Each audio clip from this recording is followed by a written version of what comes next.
La Journée internationale de la femme a pris une nouvelle dimension mondiale, dans les pays développés comme dans les pays en voie de développement. Elle fait partie des 87 journées initiées par l'ONU et elle est célébrée dans de nombreux pays à travers le monde. C'est un jour où les femmes sont reconnues pour leur réalisation, sans égard aux divisions, qu'elles soient nationales, ethniques, linguistiques, culturelles, économiques ou politiques. C'est aussi l'occasion de faire le point sur les luttes et les réalisations, mais aussi et surtout de préparer l'avenir et les opportunités qui attendent les futures générations de femmes. C'est le moment idéal pour magnifier les actes de courage, de détermination des femmes qui ont joué un rôle extraordinaire dans l'histoire des droits des femmes. Mesdames, Messieurs, chers Senghoriens et Senghoriennes, bonjour. Eh bien, disons qu'aujourd'hui, à l'Université Senghor d'Alexandrie, dans cette mythique salle qui désormais fait partie de l'histoire des Senghoriens et Senghoriennes, et sous l'initiative de la SAOS, nous allons apporter notre pierre à l'édifice, mais autour d'un thème. Un thème qui a suscité autant de polémiques en Afrique. En fait, depuis bien longtemps, les questions du genre ont de tout temps divisé l'opinion. Même si les vocables changent avec le temps, émancipation par-ci, parité, par-là, le combat demeure toujours autour de l'égalité. Les femmes, compagnes, confidentes de l'homme, s'est battu pour transférer le débat dans les instances de décision. Certains trouvent en la femme un maillon de la société sur lequel la stabilité de la famille doit reposer au risque de lui ôter tous ses droits. D'autres, par contre, pensent qu'elle devrait être l'égale de l'homme et souvent son adversaire. Mais dans une certaine mesure, cette lancinante question est on ne peut plus pressante dans l'actualité. Que ce soit les lois sur la parité dans les assemblées, un homme, une femme, ou plus récemment encore les tentatives d'introduction de la question du genre dans les écoles publiques françaises et le tollé qui en est résulté. On voit que le sujet facilite et capte encore dans nos sociétés. Cette inégalité, naguère criante, est largement admise hier et de plus en plus pointée du doigt. Et on voit bien que quel que soit le prisme sous lequel on envisage cette question, la dualité est là et se présente sous forme de déséquilibre au profit des hommes. L'égalité entre hommes et femmes demeure une utopie en Afrique. En fait, j'ai voulu faire cette petite introduction pour vous permettre d'avoir un avant-goût sur la puissance des joutes oratoires de cet après-midi qui vont opposer les charmantes dames que je vous demande d'applaudir.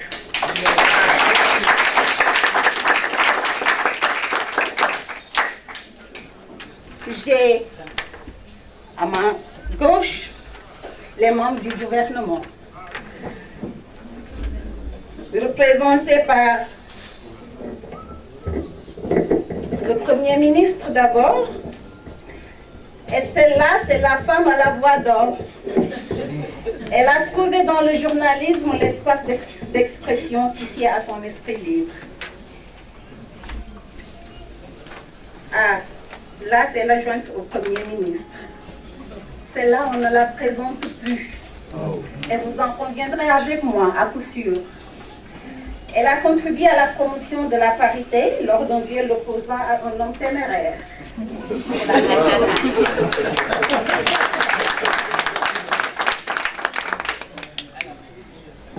J'ai Madame Mélanie Kemou-Tassé, qui est la force tranquille du gouvernement.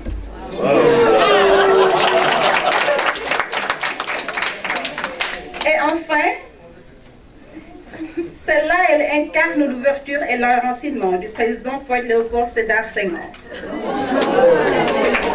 De nature très ouverte, elle aime la communication à laquelle elle accorde une part importante. J'ai à ma droite les membres de l'opposition, représentés par Madame Aïchatou Salissou. On peut avancer sans risque de se tromper que c'est une femme charismatique.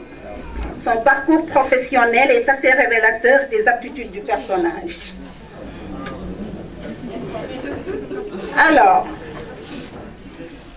celle-là, elle est très ambitieuse, très engagée, très dévouée.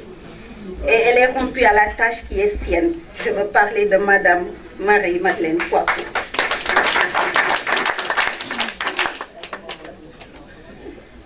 Une femme très distinguée, qui ne fait pas beaucoup de bruit autour d'elle, mais à la forte personnalité.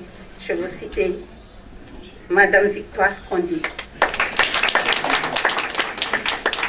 L'autre, elle m'est très sympathique. C'est un mélange de valeurs positives fortes et d'engagement pour les autres dans un esprit brillant. Alors, Nelly, Ghislaine Oustar. Merci. Maintenant, je vais passer la parole au président de l'Université Senghor d'Alexandrie. Le président des étudiants, excusez-moi, le président des étudiants de l'Université Senghor d'Alexandrie, M. Moussa Cissé.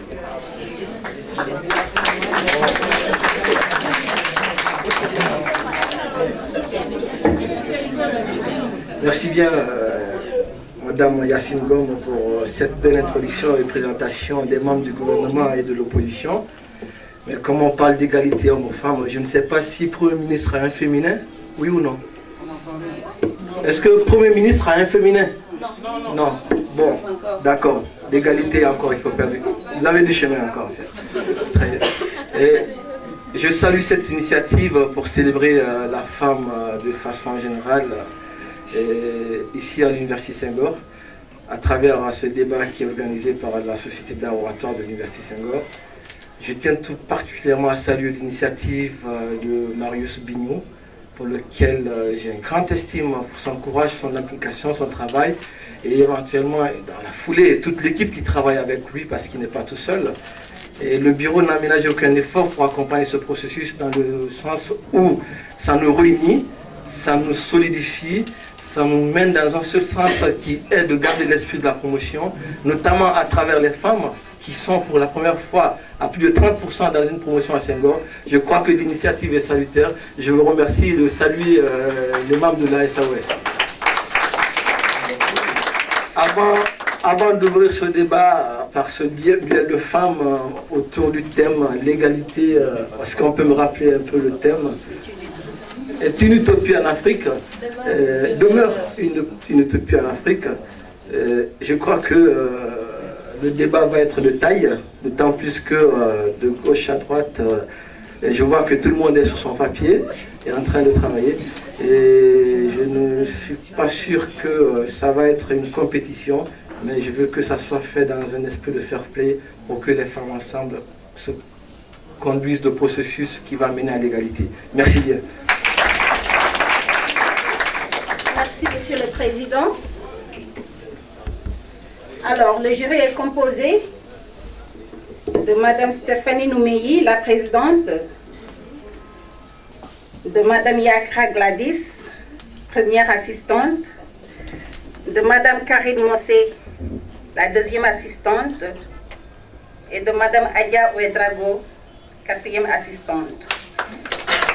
En ces quatre dames, nous avons les valeurs sûres de la femme africaine. Elles symbolisent le dynamisme et l'entrepreneuriat. Merci à vous. Alors, sans plus tarder, vous, Madame les jurés, vous qui avez la lourde tâche de départager ce soir ces dames qui nous ont promis un débat d'exception, je vous donne la parole. Merci. Merci. Bien, merci. L'honneur est pour moi de prendre la parole aujourd'hui en qualité de présidente du jury. Compte tenu du temps qui nous est imparti, je voulais juste rappeler la motion qui nous réunit en ce jour. Cette chambre pense que l'égalité entre la femme et l'homme en Afrique demeure une utopie. je veux emprunter à un auteur qui disait « La parole est le vêtement de la pensée et l'explication en est la mule. » Pour dire aujourd'hui que nous sommes là, c'est un débat pour produire des arguments et des échanges d'idées. Sans plus tarder, je voulais rappeler quelques règles du jeu. Chaque orateur aura à prendre la parole pour 5 minutes dans laquelle il aura une première minute qui sera consacrée à l'introduction de son argumentaire, 3 minutes qui sera consacrée à la production de ses arguments et où il aura l'opportunité de recevoir des points de l'information de l'équipe adverse. Et enfin, la 5e minute sera consacrée à la conclusion. Sans plus tarder, que le débat commence et que vraiment la meilleure équipe gagne. Je vous remercie.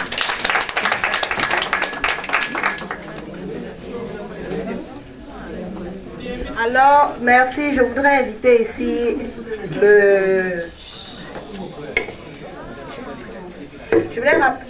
inviter ici Madame Luriel Doussouyovo, excusez, comme membre du gouvernement, président du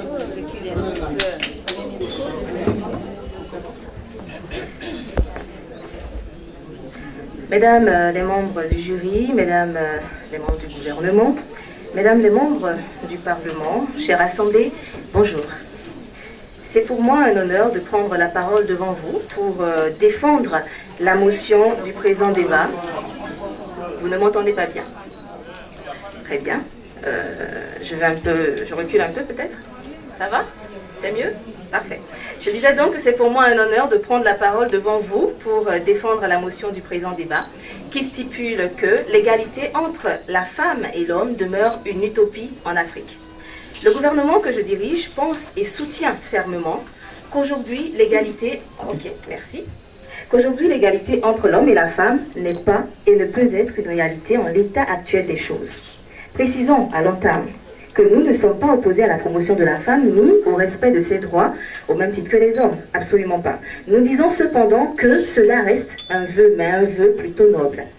L'utopie fait référence à ceux dont la réalisation est impossible, c'est une conception imaginaire.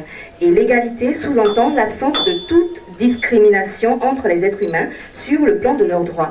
On parle donc d'égalité politique, on parle d'égalité civile, on parle aussi d'égalité sociale.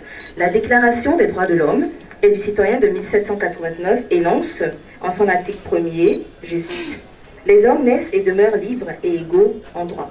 Et la Charte africaine des droits de l'homme et des peuples, notre charte donc, énonce en ses articles 2 et 3, « Toute personne a droit à la jouissance des libertés et des droits reconnus et garantis sans distinction aucune de sexe. Toutes les personnes bénéficient d'une totale égalité devant la loi. » Dire donc que l'égalité entre l'homme et la femme est une utopie en Afrique, c'est dire qu'il est impossible d'y arriver en Afrique en ce moment, c'est-à-dire dans les conditions actuelles. Et nous disons oui, le contexte actuel n'y est pas favorable et c'est impossible de le réaliser. Comme nous le savons tous, je vous prends tout à l'heure, madame, s'il vous plaît. Comme nous le savons tous, les textes et les lois existent, mais face aux réalités sur le terrain, leur réelle application demeure une vraie problématique. Et l'égalité est certes un droit, mais pas encore un fait dans la réalité africaine. Pourquoi nous le disons? Il s'agit pour nous, déjà, dans un premier temps, de vous dire que c'est le cas dans la... Rejetez, madame.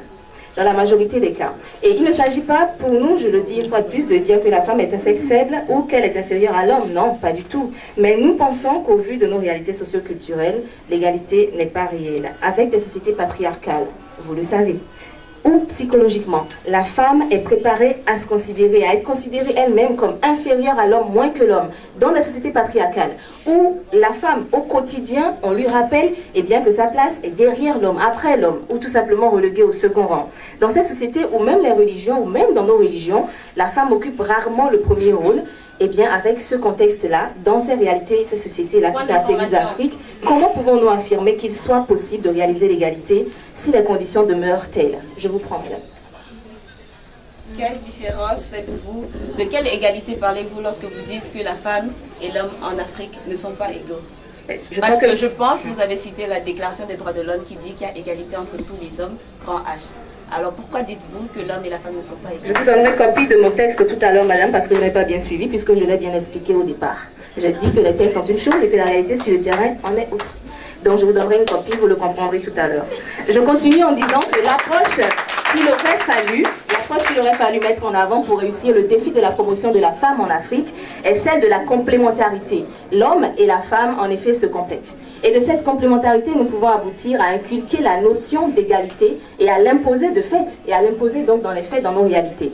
Et pour cause, pour exemple, sur le plan morphologique, sur le plan physique, de façon naturelle, il est utopique de dire que l'homme et la femme ont les mêmes prédispositions naturelles. Pour vous dire également que si par exemple vous pouvez nous apporter la preuve qu'un homme est porté de façon naturelle une grossesse, je pourrais en convenir avec vous. Reprécisons-le, le gouvernement n'est pas contre l'égalité. Il serait insensé d'ailleurs de l'être. Et ce serait même dénier les principes même du droit et de la logique. Mais à ce jour, c'est une utopie en Afrique parce que les conditions ne sont pas réunies sur notre continent. Et d'ailleurs, les autres nations qui y sont arrivées ou qui essaient encore d'y arriver, eh bien, n'y sont pas arrivées du jour au lendemain. Au contraire, ces nations ont eu un long chemin à parcourir avant d'aboutir au résultat qui est celui d'aujourd'hui. Et juste pour finir, je vous dirais que mes collègues du gouvernement développeront à ma suite et en premier lieu les raisons qui nous poussent à l'affirmer et ces argumentaires seront structurés dans certains domaines, vous le remarquerez tout à l'heure. C'est pour donc inverser cette tendance que le gouvernement a des mesures qu'il met en œuvre et qui certainement nous permettront un jour d'arriver à un rêve. Parce que oui, le gouvernement a ce rêve, celui que ça change un jour, que l'utopie cède place au possible, à la concrétisation. Et donc, comme le dit Jacques Brel, le simple fait même de rêver est déjà très important. Je nous souhaite donc l'envie furieuse de réaliser celui-là et je vous remercie.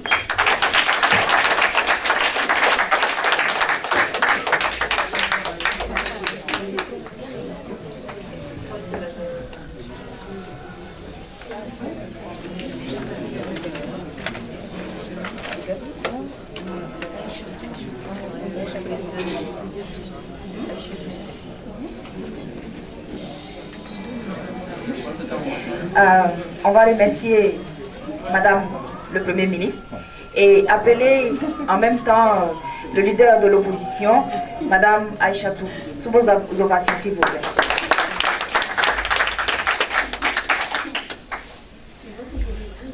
Merci. Merci, mesdames les membres du gouvernement. Merci, chers collègues de l'opposition. Merci, mesdames les jurys. Merci, Auguste, assistance. Nous avons écouté avec intérêt la motion du membre du gouvernement qui pense que l'égalité entre l'homme et la femme demeure une utopie. Cependant, nous posons la question de savoir, sommes-nous dans un état de droit? Sommes-nous dans un état qui a évolué? Nous, membres de l'opposition, n'adhérons pas à l'idée que l'égalité entre l'homme et la femme demeure une utopie en Afrique. Quand on sait que, comme Madame la ministre l'a dit, nous avons ratifié le protocole où l'article 1 disait que tous les peuples, tous les humains naissent libres et égaux. Là où vous êtes, mesdames, je suis sûre que vous avez des enfants. Avez-vous, avant d'avoir des enfants, vous avez pensé à savoir est-ce un garçon ou une fille? Avant de lui donner, je vous prends après, madame. Après la naissance, avez-vous choisi de donner la même éducation pour le garçon et que ça soit différent pour la fille?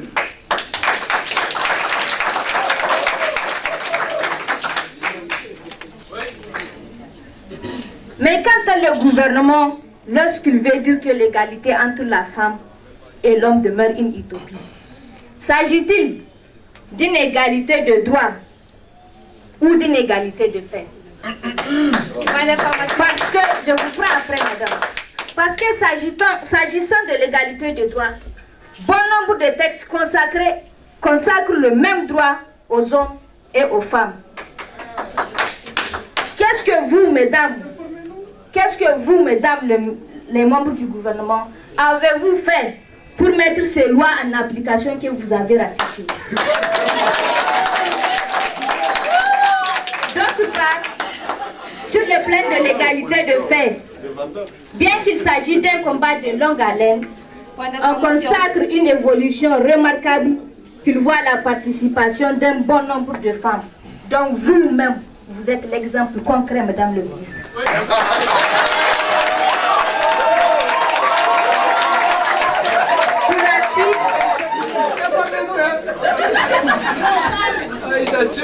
Pour la suite, je vais laisser place à mon adjoint. Madame, je vous prends pour votre point d'information. Je passe, Madame la jury, vous avez vu, elle était distraite, donc je passe sur le mot de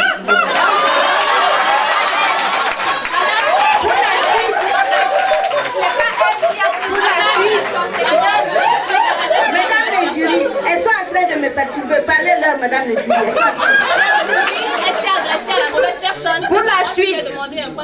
Pour la suite, je vais laisser la place à mon adjointe qui va vous démontrer que l'égalité entre l'homme et la femme est bel et bien une réalité suivant le plan institutionnel, le plan scientifique.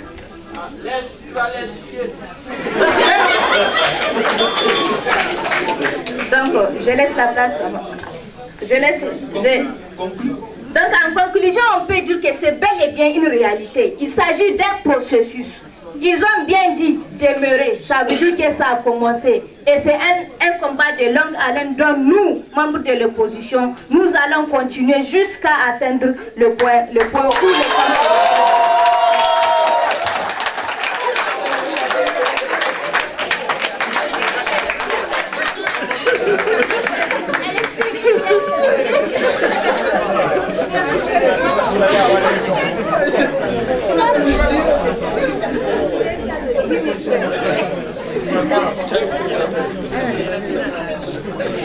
Bien, nous allons introduire.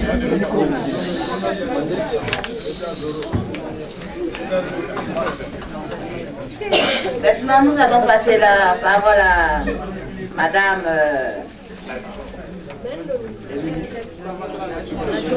l'adjoint au ministre, au Premier ministre, Madame Rabi Gabriel. Merci. Sous vos applaudissements.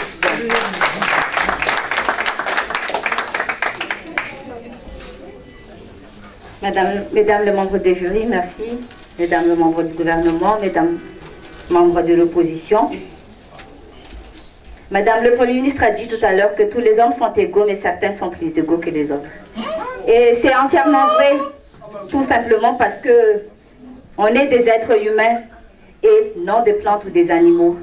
Et que l'égalité, elle a dit aussi, est une utopie. L'utopie, c'est quoi? L'utopie, c'est la représentation d'une réalité idéale. C'est une réalité difficilement inadmissible. Et on a dit que l'inégalité est tout à fait naturelle. Physiquement, psychologiquement, on est différent de l'homme. Donc, vouloir une égalité parfaite en ignorant toutes ces différences est effectivement utopique. L'opposition dit que l'égalité est sur le chemin du moins une réalité, et que sur le plan institutionnel et professionnel, ça existe déjà. Rejeté. Mais nous ne sommes pas de leur avis pour plusieurs raisons. En premier lieu, l'égalité peut être un droit. Certes, la constitution de tous les pays africains admet ça, et c'est vrai, on ne le nie pas, mais ce sont des mécanismes institutionnels, ce sont des mécanismes législatifs. On les fait pour combler le retard au cas où vous n'avez pas bien précisé. Je vous prendrai tout à l'heure. C'est pour répondre aux préoccupations politiques que cela est fait. Ce sont des conditionnalités dans la vie quotidienne. Tant que l'égalité, la parité n'atteint pas les différentes couches sociales, c'est toujours de l'utopie. Parce que au cas où vous savez pas, l'ancrage réel du genre n'est même pas encore perceptible dans notre société. L'égalité n'est pas une valeur accessible. Il existe une réalité incontournable rejetée qui est celle de l'inégalité. Et cette inégalité n'a pas de base légale. L'inégalité n'a pas de base légale. Tout simplement parce que les hommes naissent bien dans la légalité, mais comme l'énoncent les différents textes, mais cependant, les hommes ne sauraient jamais demeurer dans cette égalité. Je vous prends, madame. Oui, tout à l'heure, madame, vous avez dit que, certes, vous avez signé les conventions. Vous avez dit que vous avez signé les conventions. Mais madame, pourquoi vous avez signé les conventions si vous savez que vous n'allez pas tenir? Est-ce pour tromper le peuple ou bien pour tromper nous, les femmes qui vous supportons? On a signé les textes. On a signé les textes, effectivement. Mais voyez la réalité. Hein? Entrer dans la réalité, l'inégalité entre hommes et femmes est une construction sociale. C'est une construction sociale. Il ne s'agit pas ici de défendre les textes. Je suis désolée, mesdames. Il ne s'agit pas ici de défendre les textes, mais de défendre le fait que c'est une utopie. L'égalité entre hommes et femmes demeure une utopie. Pourquoi? Tout simplement parce que l'inégalité est une conception socio-culturelle de la femme. C'est du fait que les stéréotypes existent, du fait de notre société traditionnelle. On est dans une société essentiellement patriarcale. Par exemple, dans les notabilités africaines, dis-moi si je me trompe, si vous avez déjà vu une femme notable. C'est la société qui a fait ça. Et une sagesse, un autre exemple, une sagesse swahili disent que... Je vais vous parler aussi du fait sur le plan professionnel et politique. Les chiffres, les statistiques parlent d'eux-mêmes. En Afrique, sur 54 pays africains, seul le Rwanda peut se prévaloir d'une parité effective sur le plan africain, dans la société africaine. Les chiffres parlent d'elles-mêmes. Pourquoi? Tout simplement parce que les femmes elles-mêmes n'ont pas la volonté d'être l'égale de l'homme. La femme n'a pas la culture, l'ambition politique. La loi ne suffit pas. La loi ne suffit pas. La promotion de la femme ne suffit pas. Le système ne suffit pas. Si, chers amis, on veut être à la place de l'homme, il ne faut pas dire tout simplement, il ne faut pas mendier. C'est à nous de prouver que nous sommes à la bonne place et que nous devons être l'égal de l'homme. Malgré qu'on ne soit compétente, on n'est pas prête, la société africaine n'est pas prête à affronter les difficultés sociales que cela peut impliquer. Merci.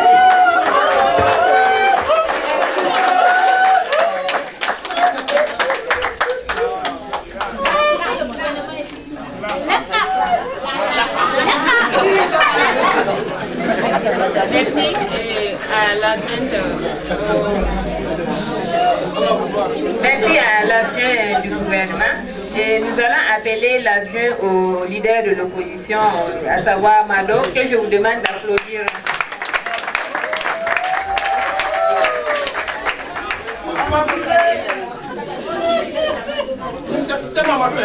Bonsoir, chers membres du gouvernement. Bonsoir, très chers membres du jury. Bonsoir, très chers collègues de l'opposition. Auguste Assemblée, merci pour votre présence. Ils disent que l'égalité entre l'homme et la femme est une utopie. Et par un argumentaire fébrile, ils essaient de nous persuader de la véracité de ces propos.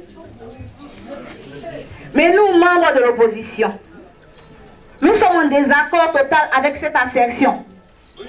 En effet, nous pensons que bien au contraire, l'égalité entre l'homme et la femme est bel et bien une réalité. Et ce soir, nous pensons que nous avons raison parce que nombreux sont les facteurs qui nous le prouvent en ce 21e siècle. Comme l'a mentionné précédemment notre leader, elle a dit que l'égalité entre l'homme et la femme est un processus. Et aujourd'hui, ce processus a évolué de façon remarquable à plusieurs niveaux. Sur le plan institutionnel, nous avons bon nombre de tests africains qui consacre les mêmes droits aux femmes et aux hommes. Nous avons la charte africaine qui consacre les mêmes droits aux hommes et aux femmes. Point d'information. Rejeté. Nous avons, par exemple, le Kenya et le Libéria qui, dernièrement, ont voté des tests législatifs pour réprimer toutes sortes de violations des droits des femmes, prouvant aux yeux du continent que les femmes et les hommes sont les mêmes. Rejeté. J'aimerais dire aux membres du gouvernement qu'au cas où vous ne le saurez pas, nous ne sommes plus au temps adamique. Les choses ont bel et bien évolué. Point d'information. Rejeté. Nous n'avons pas dit, et vous l'avez dit bien avant nous, que la légalité, entre l'homme et la femme est une chose qui est tombée du ciel. Non, nous avons bel et bien dit que c'était un processus. Vous, chers membres du gouvernement, c'est vous qui avez ratifié ces lois. Et c'est vous-même qui aujourd'hui venez vous mettre devant ce peuple pour dire que c'est une utopie. Nous nous posons des questions. Rejetées.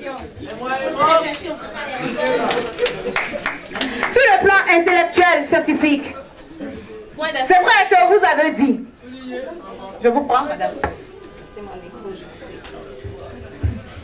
Madame, je constate que d'une part, vous ne nous avez pas très bien suivi. Cependant, j'ai une question pour vous. Nous avons bien dit que les tests, nous avons ratifié et que nous sommes d'accord sur le plan légal. Ma question est, puisque sur le plan pratique, vous nous dites que c'est une réalité, j'aimerais que vous nous donniez dans une majorité, parce que c'est la loi de majorité, vous l'avez dit, nous sommes dans un état de droit. Est-ce que dans la majorité, vous avez quelques chiffres ou des raisons, des preuves à nous donner que les tests que nous avons ratifiés sont très faciles à mettre en œuvre, puisque vous semblez dire que nous ne faisons pas le travail qu'il faut?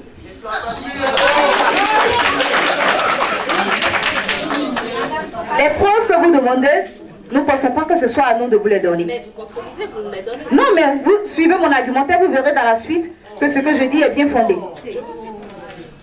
Tout à l'heure, nous avons eu à poser une question. Si vous, madame, vous êtes à ces postes aujourd'hui, supposons que, je prends par exemple l'exemple de l'adjointe, vous êtes mariée, vous êtes adjointe au Premier ministre, je suppose que votre mari n'est pas président parce que nous connaissons le président de la République. Donc votre mari doit avoir un poste inférieur au vôtre. Ah bon? Est-ce que, quand vous voyez votre mari, est-ce que vous vous sentez mal du fait que vous soyez à ce niveau et que votre mari soit inférieur? Est-ce que vous pensez que cette place que vous occupez, c'est votre mari qui devait l'occuper à votre place? J'espère que la réponse sera oui pour que nous, membres de l'opposition, nous vous demandions de démissionner. Pour qu'il y ait des femmes capables, qui pensent que les hommes et les femmes ont les mêmes capacités pour pouvoir prendre les rênes de ce pouvoir.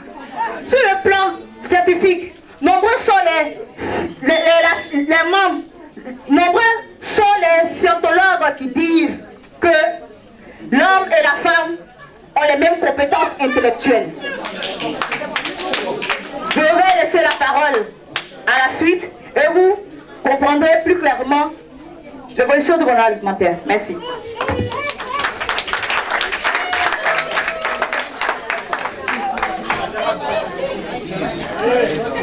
Bien, je pense que la salle est un peu endiablée. Bon, nous allons inviter ici sur notre pupitre Madame Mélanie Kebotassé.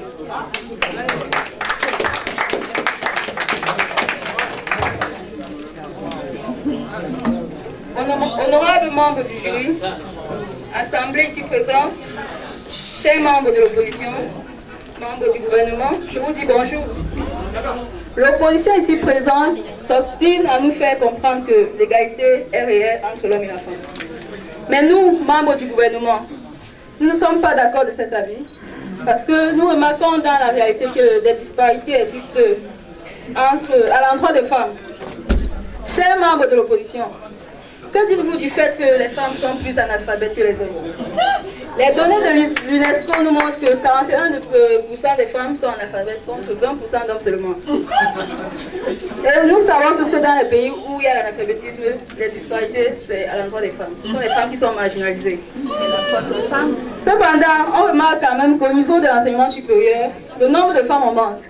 Mais les accessions sociales et naturelles, toutes ces femmes ont choisi des domaines d'enseignement conduisant à des carrières dites féministes. Point d'information. Ceci au détriment des carrières qui d'après elles, ne leur sont pas propres. Point d'information.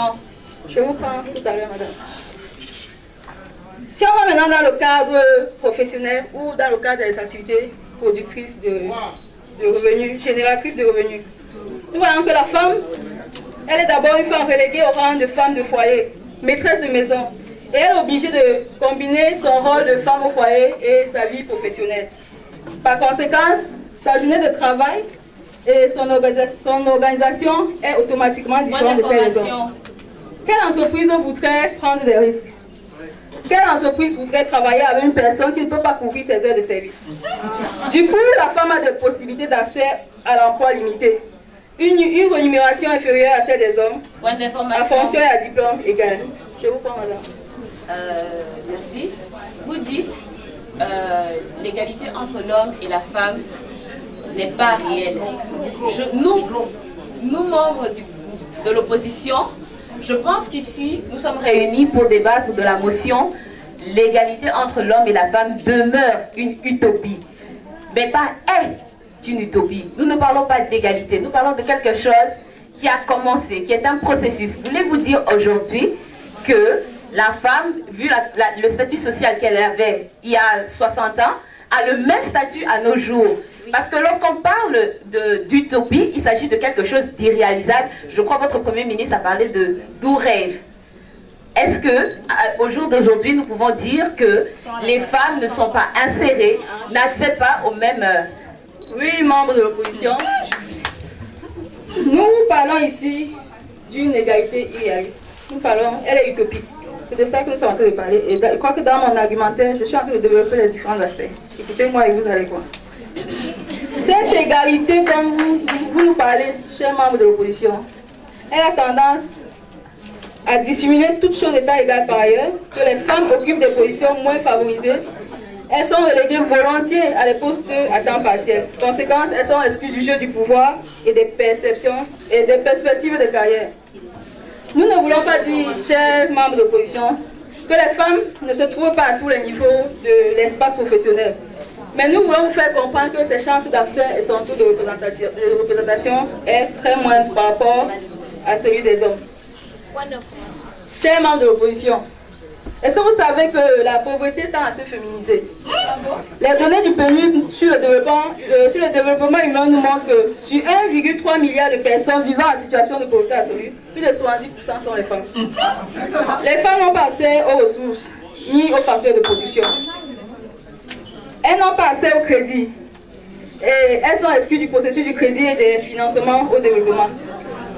La femme, à cause de nombreux problèmes sociaux, sont parfois conduites à devenir des femmes chefs de famille, et ce qui augmente encore leur vulnérabilité. Nous voyons en Afrique, 60% de femmes sont des femmes chefs de ménage, et ça conduit à une grande vulnérabilité de leur femme. C'est dans cette perspective que nous, membres du gouvernement, nous voulons changer la tendance et approcher cette problématique plutôt dans une optique de complémentarité afin de parvenir à cette égalité. Je vous remercie.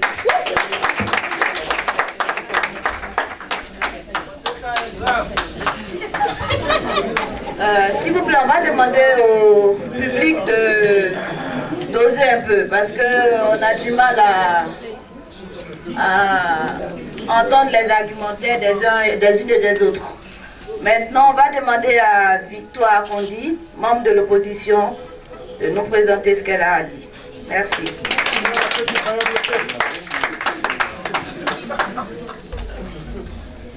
Bonjour, mesdames et messieurs. Mesdames les présidentes de jury, madame la ministre, les membres du gouvernement, bonjour à vous. Pensez-vous que ce matin je suis en dire parce que je veux m'égaliser à un homme, Mais ce n'est pas ça le cas. Je ne suis pas un parce que je veux m'égaliser à un homme, madame. Merci. Alors, quand vous parlez, madame la ministre, que l'égalité entre la femme et l'homme demeure une utopie de nos jours en Afrique. Pour soutenir ce que la secrétaire de l'opposition a dit, sur le plan institutionnel et puis scientifique, on note qu'il y a également des femmes sur le plan professionnel qui occupent des grandes places. Que faites-vous, madame, des femmes qui sont des chefs d'entreprise? Des grandes femmes qui occupent les grandes places sur le plan institutionnel. Si on prend par exemple l'exemple du PNUD au Togo, où la représentante est une femme. Madame, qu'est-ce que vous dites de cette femme? Vous pensez, je vous reprends madame, vous pensez que la dame elle ne peut pas assurer ses fonctions de femme à la maison et également assurer ses mêmes fonctions dans son boulot? Effectivement, elles le font, les femmes. Si on prend le cas, on prend également le cas du Rwanda, où nous avons 25%. Point d'information. Je vous parle, madame. Vous avez parlé du cas du Rwanda, et c'est vrai, mais sur 54 pays d'Afrique, je disais tout à l'heure, seul le Rwanda peut se prévaloir d'une égalité parfaite au sein du Parlement. Est-ce que c'est ça la majorité que vous voulez adopter pour l'Afrique? Madame, je suis désolée, madame, vous n'avez pas toutes les informations, madame. J'ai pas encore fini.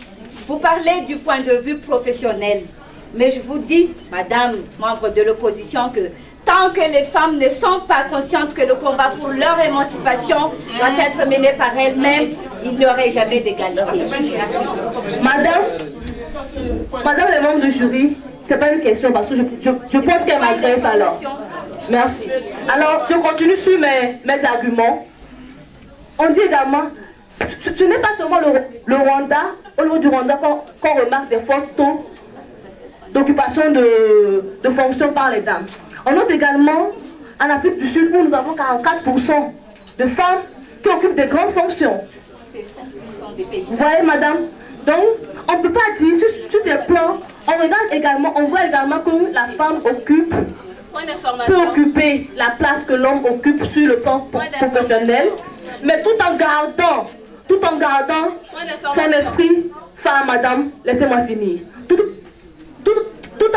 Tout en gardant, madame, son état de femme. On ne dit pas ici que la femme s'égalise à l'homme, non, on n'a pas dit ça. Mais que la femme aussi peut occuper les mêmes fonctions que l'homme. Elle peut également faire les mêmes travaux que l'homme. La femme peut aller également sur le terrain, faire les travaux que l'homme fait. Madame, laissez-moi finir. Donc, pour conclure, tout ce que nous avons dit, mesdames, les membres de jury, mesdames, les membres du gouvernement, nous soutenons, nous membres de l'opposition, soutenons le fait que la femme en Afrique a également l'opportunité de pouvoir occuper des grandes places en Afrique. Je vous remercie, madame.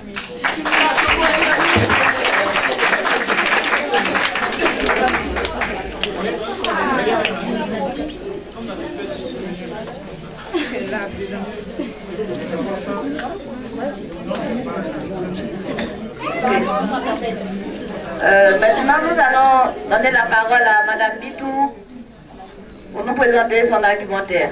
Merci.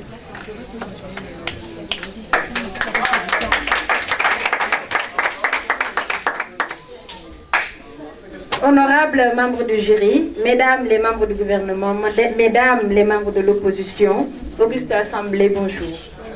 Nous sommes un gouvernement de rupture et notre défi d'assumer cette rupture ne nous donne pas le droit de faire dans la démagogie ou dans les discours frauduleux. On ne veut pas faire rêver. Nous voulons d'une Afrique éveillée. Aujourd'hui, beaucoup d'ONG financent des intellectuels de votre trempe, des pays en voie de développement, qui croient se battre pour des causes nobles alors que vous faites qu'activer l'autodestruction de nos tissus familiaux et culturels. L'égalité entre femmes et hommes en Afrique demeure une utopie. Les collègues qui m'ont précédé ont battu en brèche durant leur argumentaire, qui ne repose pas sur des affirmations émotionnelles, mais sur des études sociologiques, empiriques et scientifiques.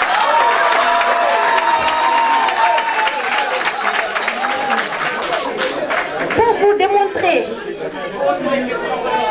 effectivement que l'égalité entre hommes et femmes ne peut pas encore voir le jour dans nos sociétés. Mesdames, je demande à M. Ahmed, notre bibliothécaire, de vous ramener un dictionnaire pour voir la différence entre À l'entame de son discours, notre Premier ministre a clairement signifié que nous sommes favorables à la promotion de la femme. Et nous en sommes d'ailleurs des artisans. Mais que nous jugeons nécessaire aussi d'en faire un travail de longue haleine. Contrairement à l'opposition qui pense qu'avec un coup de baguette magique, vous pouvez transformer un amour en gratte-ciel. Nous pensons qu'au vu de nos réalités culturelles, avec nos sociétés patriarcales rejetées, l'approche de la femme égale à l'homme a suscité un rejet endogène qui a déteint négativement sur l'émancipation de la femme en Afrique, parce que ce projet est allé à l'encontre de nos valeurs intrinsèques qui destinent la femme depuis des millénaires à des rôles très bien définis. Dire que l'égalité entre l'homme et la femme est une utopie en Afrique rejetée, dire que l'utopie entre l'homme et la femme est une utopie en Afrique, c'est dire qu'il est prématuré à l'état actuel des choses avec ce faux taux d'analphabétisme des femmes et des filles de notre continent, que ce n'est pas encore envisageable. Car même les mentalités, la majeure partie des mentalités des femmes n'y sont pas encore préparées. Oui, madame, je vous comprends. Merci, madame. Madame, quand vous dites que sur le plan, que ça reste sur quelle base, madame, vous mettez-vous en nous disant que non,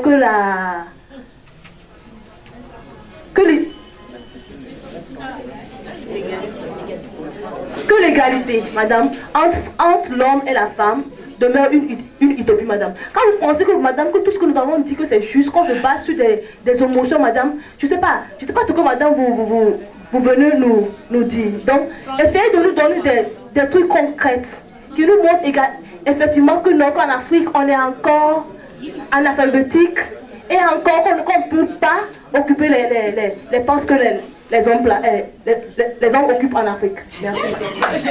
Désolée, comprenez-la, donnez-lui de l'eau et le sous-KO. Je n'ai pas dit, moi-même je suis une femme et je suis artisan de cette promotion de femmes. Mais j'ai dit très bien que je n'invente rien du tout. C'est les chiffres qui le disent. Les hommes sont encore beaucoup plus instruits en Afrique que les femmes. L'UNESCO estime 41% des femmes dans les pays en développement sont analphabètes contre 20% des hommes. C'est pas moi qui l'ai inventé ces chiffres.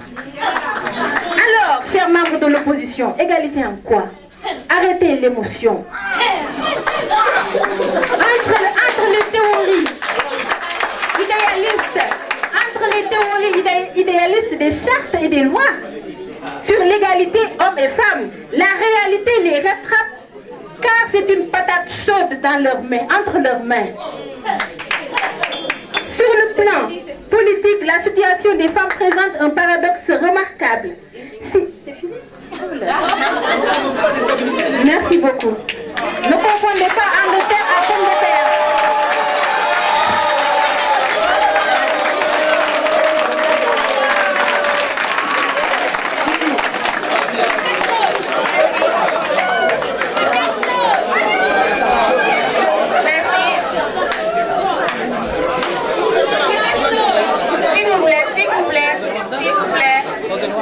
S'il vous plaît, merci.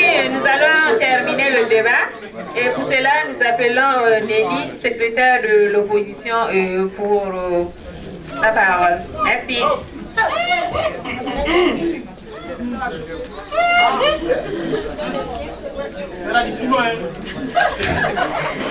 Mesdames les membres du jury, mesdames les membres du gouvernement, mes chers collègues de l'opposition, bonsoir.